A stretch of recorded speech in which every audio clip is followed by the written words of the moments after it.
ورفع أبويه على العرش وخروا له سجدا وقال يا أبت هذا تأويل رؤياي من قبل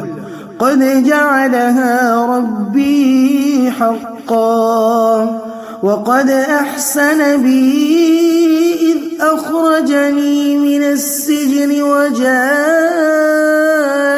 بكم من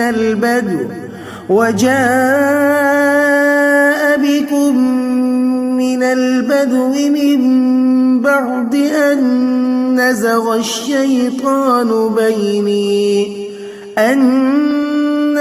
الشيطان بيني وبين إخوتي إن ربي لطيف لما يشاء إنه هو العليم الحكيم.